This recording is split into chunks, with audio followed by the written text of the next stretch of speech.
大家好，开始今天的分享之前，希望你能给人间烟火点个订阅，我将会分享更多优质的内容。清明节，闺蜜要回家祭祖，让帮她喂猫，我好心帮忙，她却诬陷我偷她金手镯。欣然，我一直把你当好姐妹，你就算家里穷也不能偷我东西啊！最近金价那么高，我那金手镯有100克呢，男友也出来作证，他平时不就喜欢小偷小摸，一定是他偷的。我百口莫辩，从此背上小偷的骂名，就连我的辛苦设计出来的成果，也被男友说是抄袭他的设计，求告无门。精神恍惚的我被迎面而来的大卡车撞死。死后我知道闺蜜根本没有金手镯，她联合男友诬陷我，就是为了抢我的设计成果。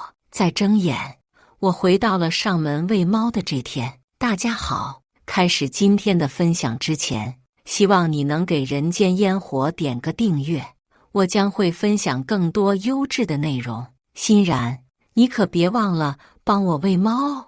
耳畔手机里熟悉的声音让我浑身一颤，眼前熟悉的环境瞬间让我意识到我重生了。重生在给闺蜜喂猫的这一天，我急忙收回已经放在门把手上的手，后怕地撤退2步。前世就是因为我来给闺蜜喂猫，被她诬陷我偷了她的金手镯，最终落得个惨死的下场。幸好这次我还没有进门，事情还有转机。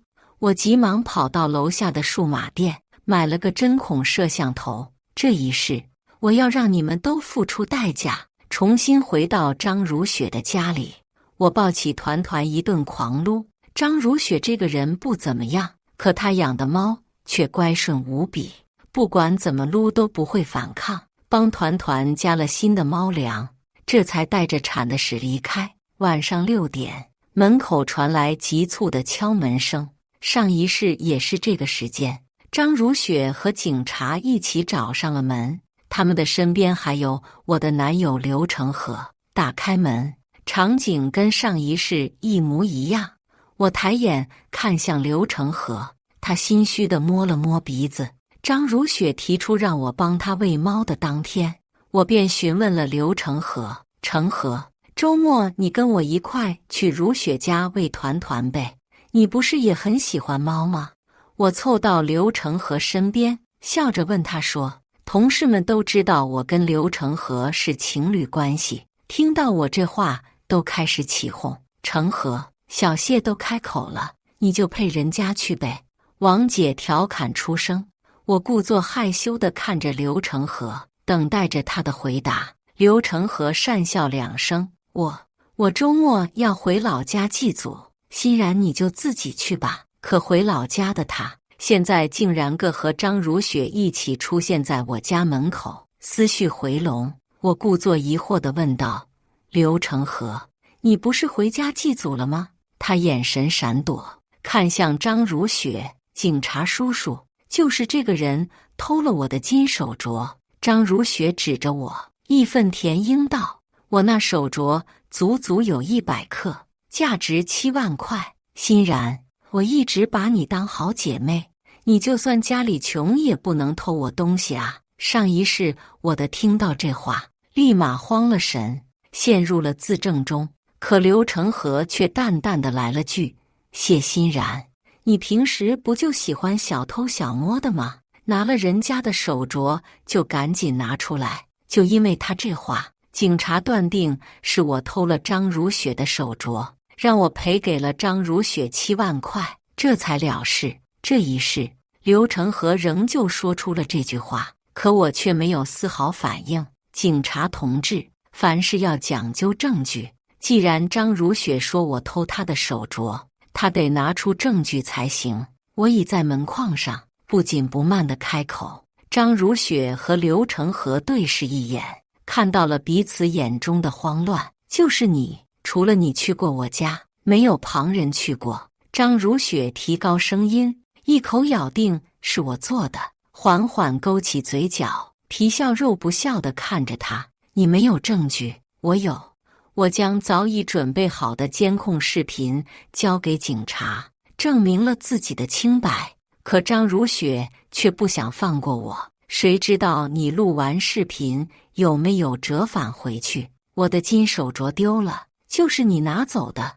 你家里原本就贫穷，100颗的手镯是你一家人一整年的收入了。没有理会乱叫的张如雪，而是看向警察同志。警察同志，至于张如雪说的我折返的这个问题，相信你们查一下电梯的监控就知道了。时间也不早了，我需要休息了。警察听出我的话外音，跟我道歉后直接离开。张如雪还在骂骂咧咧，我一个眼神过去，吓得他拔腿就跑。刘成河跟在我身后进了出租屋，但他一句解释都没有，我也没有理会他，径直去了书房。没想到书房的电脑竟然没关，上面还登着一个微信，鬼使神差地点开查看，是刘成河的微信。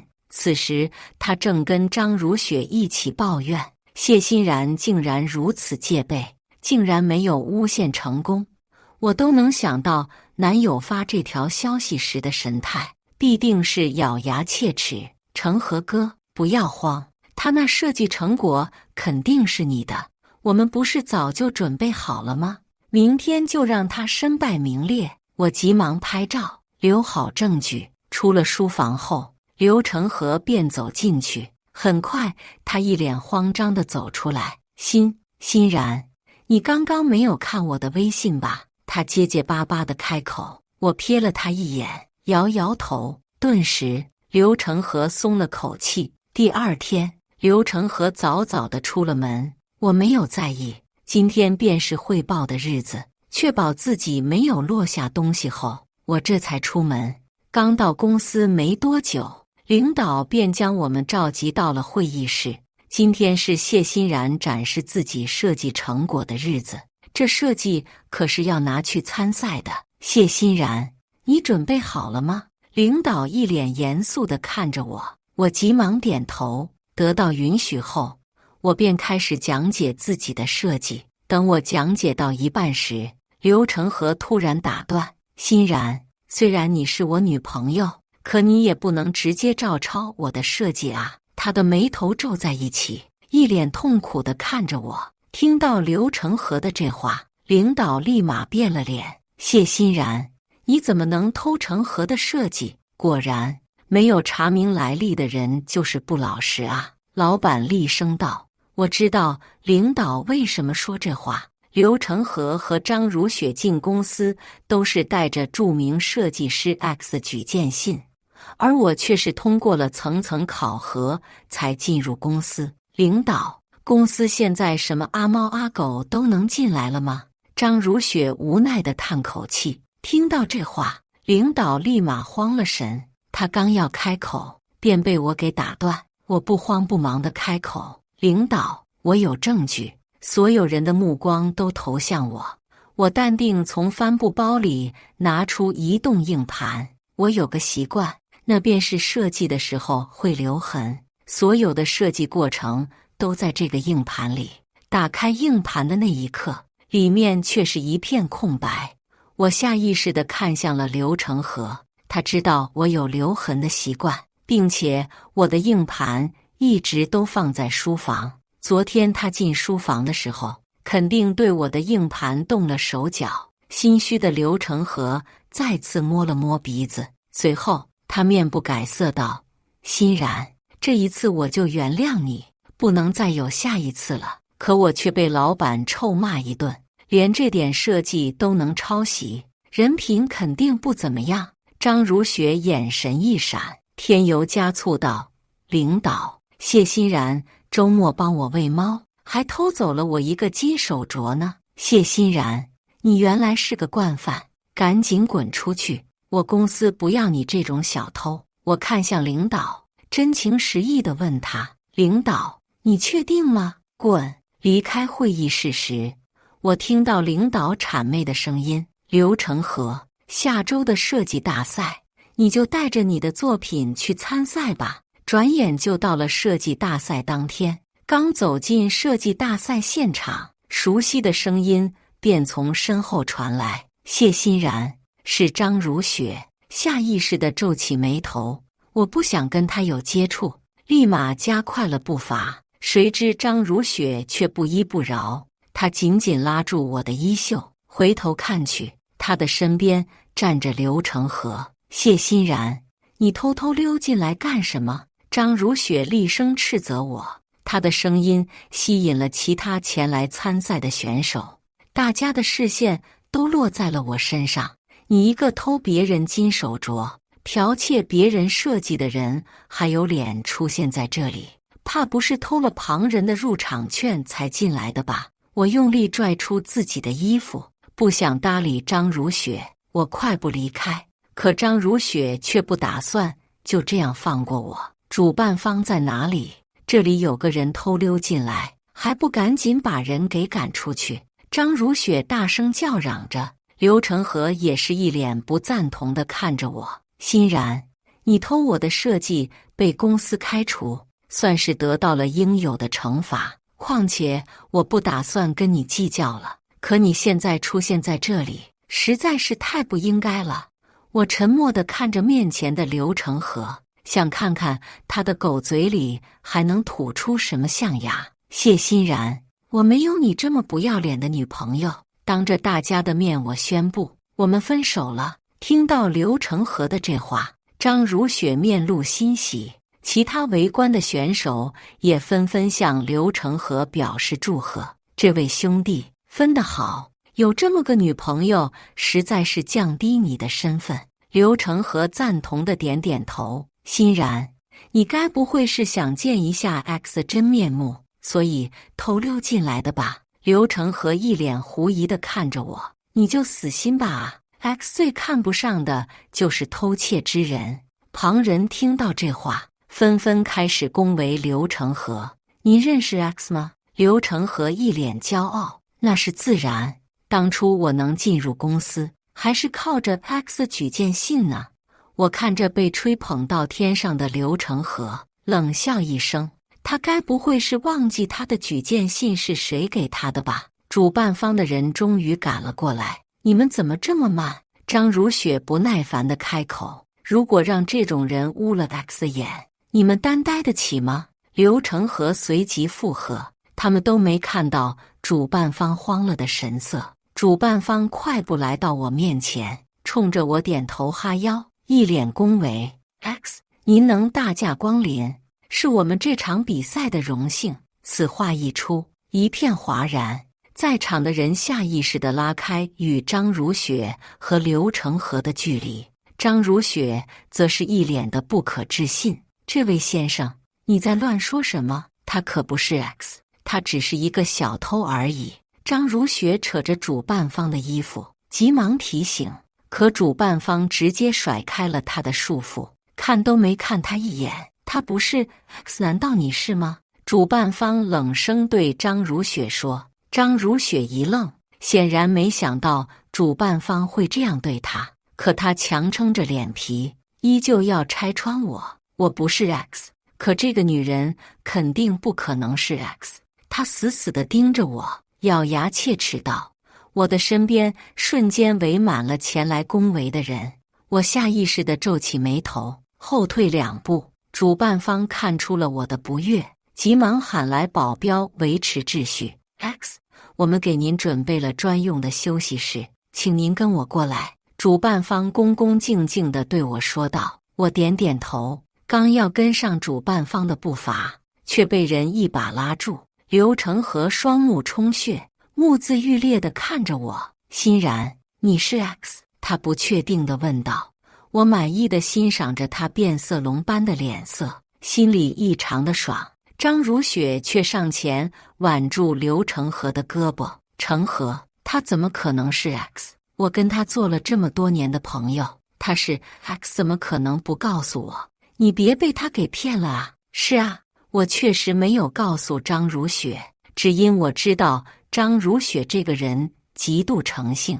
倘若他知道我这个农村出来的孩子成了设计圈数一数二的人物，他会成宿成宿的睡不着。为了他的健康着想，我依然是没有把真相告诉他。可没想到，我的一片好心却换来了他的背叛。成河，你忘记了吗？当初 X 给我们送来推荐信的时候，明明是个男人啊，怎么可能是谢欣然呢？原本一脸痛苦的刘成河听到张如雪的这话后，逐渐缓了过来。对，你说的对， X 明明是个男人。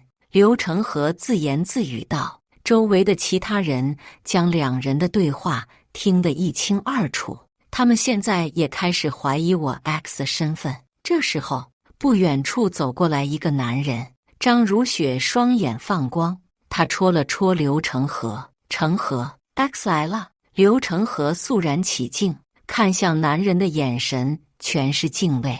他整理下西装，待男人经过的时候伸出右手，可男人看都不看他一眼，径直掠过他，走到我身边。X 都处理好了。男人毕恭毕敬地站在我身边，我点点头，视线扫过张如雪和刘成和两人，他们仿佛石化了一般，站在原地一动不动。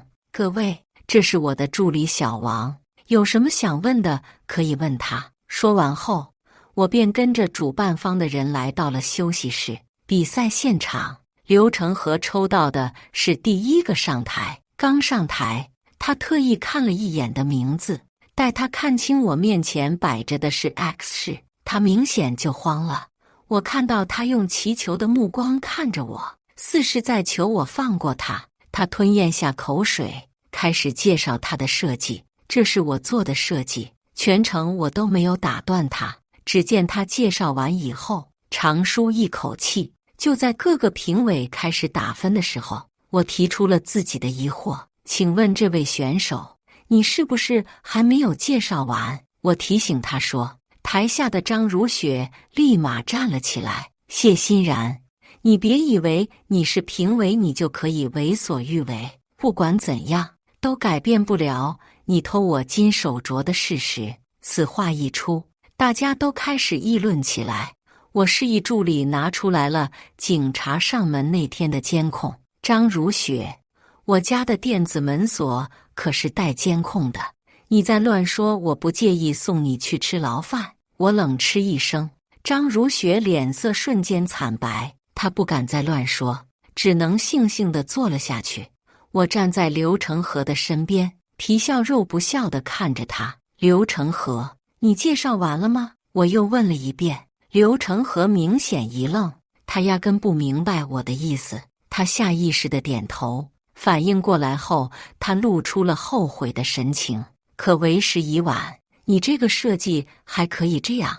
我将他的设计重新演示了一遍，比他刚刚介绍精彩了100倍。我刚演示完，台下便传来雷鸣般的掌声。刘成河面无血色地站在我的身边，他的双腿开始发抖。刘成河，你自己的设计你为什么不知道呢？我面带微笑，闻刘成河说。刘成河支支吾吾，却说不出来一个字。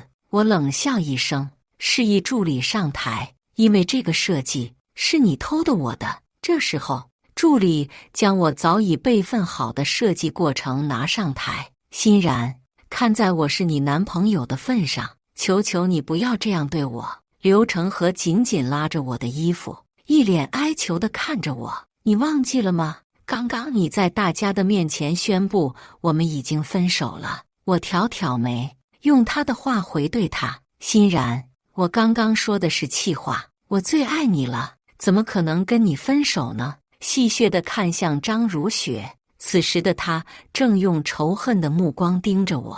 我没有理会她，直接将证据在大家的面前播放出来。瞬间，比赛现场热闹了起来。没有想到，第一个上场的选手就是抄袭的啊！他抄袭谁不行，非得抄袭评委行。这下好了，踢到铁板了吧？刘成河赶紧摇头，我没有。他拉着我的衣袖，让我替他解释。谢欣然，你快说我没有啊！我没有理会他，回到评委席，示意比赛继续。保安上台，将发疯的刘成河拖了下去。当了一天的评委让我筋疲力尽，回到家时，却在门口看到了一个不想看到的人。谢欣然，这是我跟你一起租的房子，你凭什么把锁给换了？刘成河一看到我，便开始指责我，就算是你不想让我进去，我的物品还在里面，你凭什么换锁？想换锁，最起码要等我把东西都收走吧。我看着义愤填膺的刘成河，只觉得十分好笑。刘成河，你在开什么国际玩笑？这房子你出过1分房租吗？更何况这房子的户主是我凭什么让你进去？而且你的东西早在1周前我就给你寄走了，地址还是你给我的，你该不会是贵人多忘事吧？对了，提醒你一句，你给的地址还是张如雪的呢。刘成河听到我这话，身子一踉跄，他立马皱起了眉头。谢欣然，你竟然骗我！当初你明明告诉我房子是租的啊！我冷笑一声，不紧不慢地开口，那是因为我不想伤害你可怜的自尊心。现在你又不是我的谁，我凭什么让你再进来？刘成河跌坐在地上，他赶紧爬起来，他一改刚刚强硬的态度，紧紧抓着我的衣服，苦苦哀求：欣然，是我没有眼光，是我对不起你，求求你给我一次机会好不好？我跟你道歉，我给你下跪，求求你了。说着，他竟然真的要给我下跪。我后退一步，不想让他污了我的眼，不要再来烦我，不然我就要报警了。刘成河却不依不饶，拉着我的手不肯松开。欣然，我真的知道错了，你就原谅我吧。我在设计圈的名声已经臭了，你既然是 X， 那你帮我说句好话可不可以？只要你帮了我，我绝对不会再纠缠你。我微微挑眉，想看看他还能说出什么惊人的话语。你想让我怎么帮你？刘成河似是看到了希望，双眼都开始放光。你就发个声明，说今天的比赛上我只是忘记了怎么操作，你所做的一切都是为了报复我，跟你分手。听到他的这番话，我没忍住笑出了声。没想到还有如此厚颜无耻之人。刘成河，你是不是以为我傻？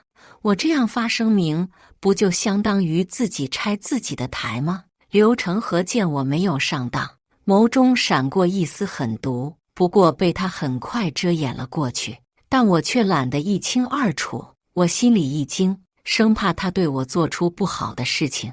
我赶紧给物业打去电话，让物业把这个疯子给赶走。终于只剩下我一个人了。回到家里，我看着熟悉的房间，心中很是感慨，老天爷都看不下去渣男贱女的所作所为，所以才给了我一次重生的机会。这一世，我怎么可能会轻易放过刘成河？我来到浴室，躺在浴缸里，舒舒服服地泡了个澡，疲惫感一扫而空。这还是我重生后第一次好好享受生后。之前的时间我都在准备证据，没有好好休息。翌日一早，我被砸门声吵醒，我蹑手蹑脚地来到门口，并没有开门，而是屏住呼吸，听着外面的动静。成河，我们在这里砸了这么久，谢欣然都没有开门，他是不是没有在里面啊？张如雪不耐烦地对刘成河说。张如雪竟然也在，他肯定在里面。我昨天蹲了他一晚上，他都没有出门。刘成河咬牙切齿道：我们2个好不容易才进了大公司，不能因为他的原因被开除，我们只能在这里蹲他，我还得让他帮我把声誉恢复才行，否则我真的完蛋了。刘成河愤愤开口，原来这2个人打的是这个主意，但我怎么可能会让他们如愿呢？我给助理发去信息，告诉他我碰到了麻烦。助理特别给力，他立马就来到了我这边。你们在这里干什么呢？助理怒吼一声，透过猫眼看到张如雪和刘成和2个人被吓得浑身一抖，他们2人完全没有了在我面前嚣张的气焰。我们都是 X 的朋友，想跟 X 叙旧。张如雪讪笑2声，对助理说道。助理压根不吃他这一套，厉声斥责道：“你们再不离开，我现在就报警。”他指了指刘成河：“这是昨天那位剽窃选手吧？如果被设计圈的人知道了你不仅仅剽窃，还被抓了起来，你会面对什么样的结果呢？”刘成河的笑僵在了脸上，他不等助理下面的话，直接拉着张如雪离开，待2人彻底没了影，我这才敢开门。X， 我劝你还是赶紧换套房子吧，明明那么多住处，不明白为什么非要来这里。助理的语气很是无奈，我尴尬地扯了扯嘴角，这不是习惯了吗？更何况这里距离比赛的地方最近，我顺便就过来了。助理还想絮叨什么，我立马制止了他。今天就帮我把家给搬了，明天就把房子挂出去。助理这才满意的点点头。吃完饭的时候，我接到了领导的电话。欣然啊，你早说你是 X 啊，害我以为张如雪和刘成河是宝呢，原来他们是草。他会这样说我并不希望，毕竟给张如雪和刘成河2人的推荐信上有我 X 署名。我没有大话，无事不登三宝殿。我想听听他还想说什么。X 啊，你就当我之前的话没说过，你继续回来上班好不好？薪资待遇给你翻2倍，不对，翻5倍怎么样？之前是我的不对，您大人不计小人过，就原谅我这一次吧。我冷笑一声，领导，你当初骂我的话我还记得呢，记得把赔偿给我哦，不然我就告你。说完这话后，不顾电话那头的哀嚎，我直接挂断了电话。助理无奈地看着我，我尴尬地扯扯嘴角，收拾东西搬家吧。助理的速度很快，1天的时间就帮我把东西全都收拾好了。等我搬到另一个住处的时候，他便通知我已经把房子挂了出去，并且他告诉我，刘成河还一直在楼下蹲我，让我小心为好。我吃了个葡萄，无所谓的摆摆手。我现在已经搬家了，他无法把我怎么样。谁知道刘成河和张如雪竟然搞起了骚操作。就在我睡美容觉的时候，我接到了助理的电话。X， 你快上完看一下吧，张如雪和刘成和2个人正在开直播呢。此话一出，我瞬间没了困意。挂断电话后，按照助理说的，开始搜张如雪和刘成河的直播间。果然，这2个人正在直播间里卖惨，就是那个 X， 他不仅仅偷我女朋友的金手镯，他还偷我的设计。我和他原本是一起租了个房子，共用书房，我的设计都在书房里放着，结果他全都偷了去。看着睁眼说瞎话的2个人，我直接被气笑了。他们是觉得我很好欺负，所以一直欺负我吗？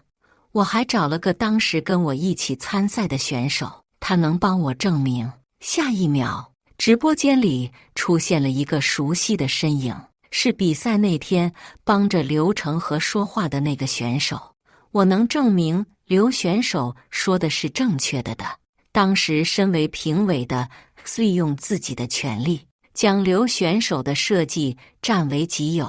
有了证人，张如雪和刘成河的话更有了说服力。直播间的观众们开始人肉我的信息。看着这一场闹剧，我心里不由得感慨，他们不会以为那场比赛很小众，所以就没有录像吧。我给助理打过去电话，那天的比赛视频发给我，还有门锁上的监控，全部都发给我。挂断电话后，我看到直播间里已经有人人肉出了我的信息。X 本名叫谢欣然，是一个农村家庭出来的佼佼者，擅长各种设计，并且在设计界是领头羊。张如雪抓住了这段信息里的重点，没错，他谢欣然就是一个农村家庭出来的，一个农村的怎么可能会对设计这么厉害？肯定是偷的旁人的。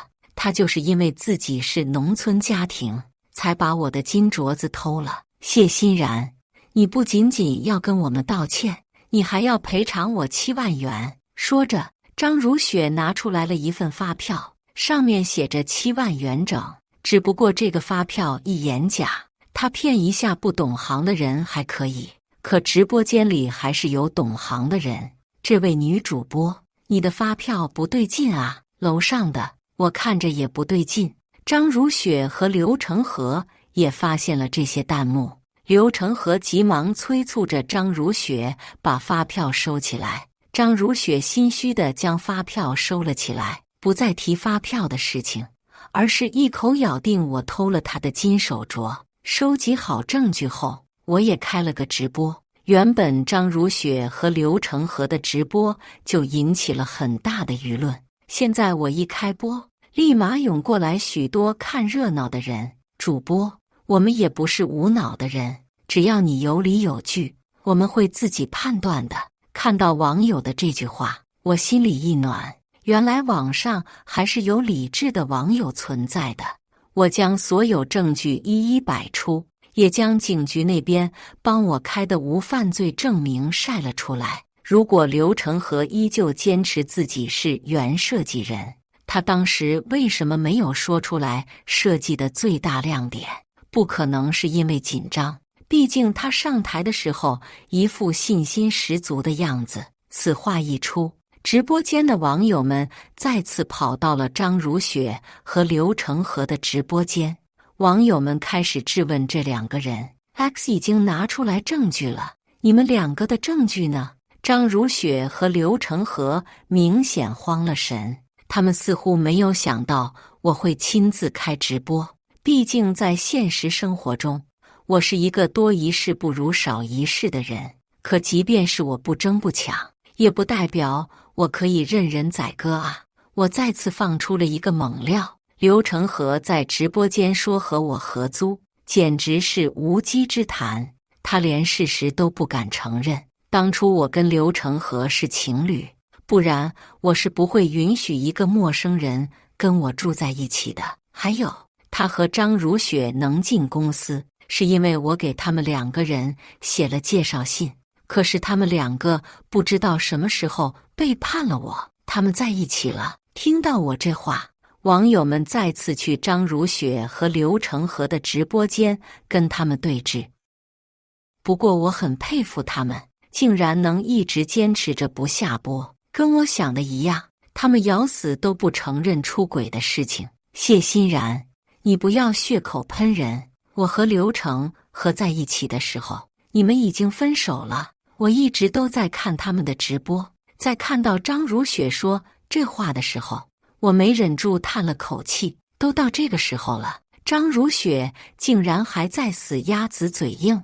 我将他们两人的聊天记录给放了出去，并且把我和刘成河在一起的时间线也贴了上去。刘成河不仅仅是出轨了张如雪一个人，他还跟另一个人聊得火热。不过我没有去管另一个人是谁，毕竟不重要。在我知道他出轨的那一刻，我就决定不要他了。有了这个猛料，网友们再次冲进了张如雪和刘成河的直播间。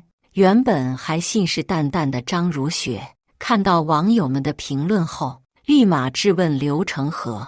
刘成河却死都不承认，一口咬定我是在诬陷他。见刘成河一副不见棺材不落泪的样子，我将他跟另一个女人的聊天记录放了出来。聊天记录里，刘成河说他跟张如雪是逢场作戏，只有看着张如雪才能将我的设计偷到手。张如雪一看到这个聊天记录，整个人都炸了，她冲着刘成河拳打脚踢。可一个女人怎么可能是一个男人的对手？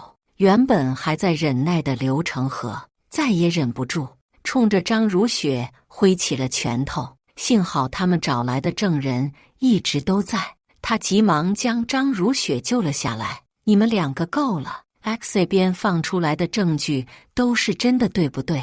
你们从始至终都在骗我，对不对？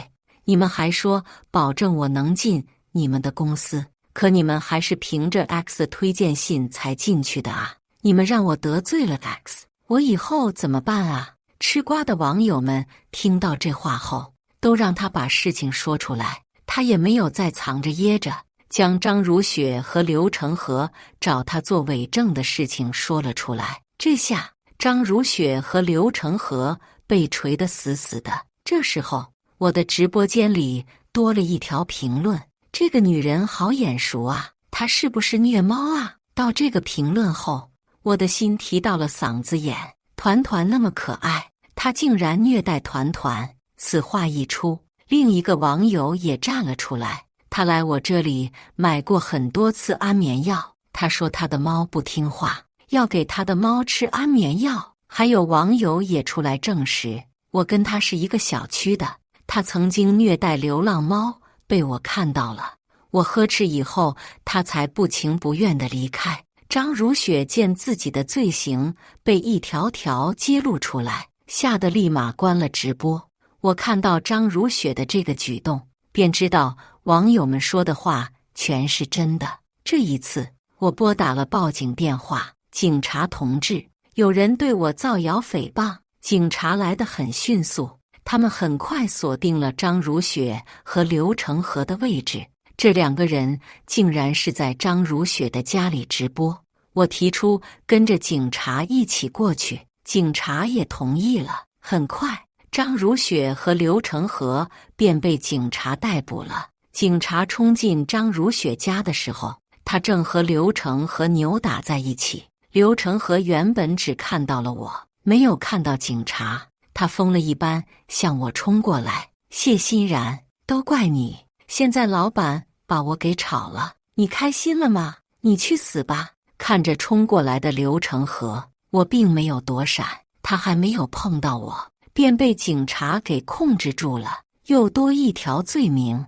我小声地说了句。张如雪和刘成河一看到警察，瞬间就慌了。警察来干什么？我们只是直播而已，跟你们有什么关系？张如雪扯着嗓子大声道：有什么事等去了局子再说。警察不管张如雪说什么，直接将他们两个控制了起来。我满屋寻找团团，却在卫生间看到了熟睡的他。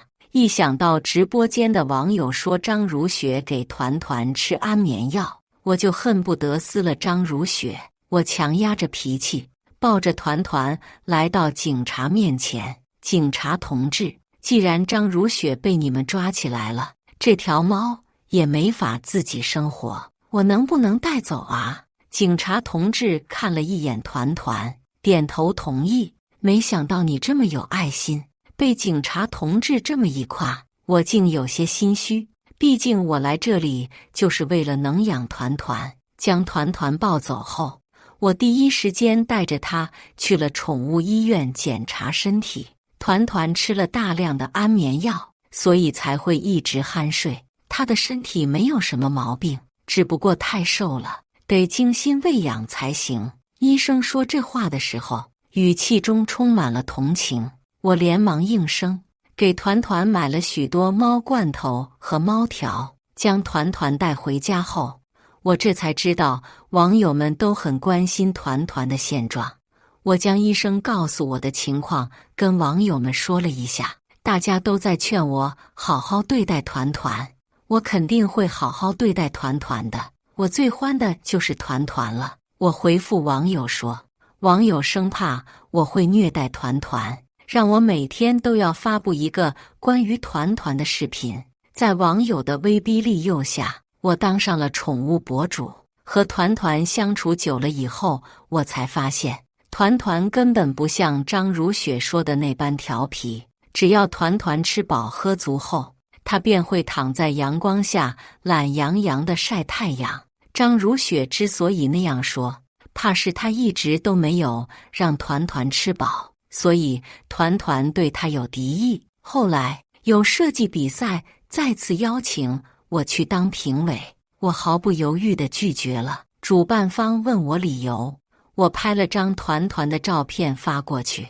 我现在是个宠物博主了，我得每天给网友们发团团的视频才行。这下主办方没了声，我继续当起了我的宠物博主。不得不说，团团真怪。以上就是今天分享的故事，大家有什么想说的、想吐槽的，欢迎在下方评论交流。也更希望能给人间烟火点个订阅，我将会分享更多优质的故事内容。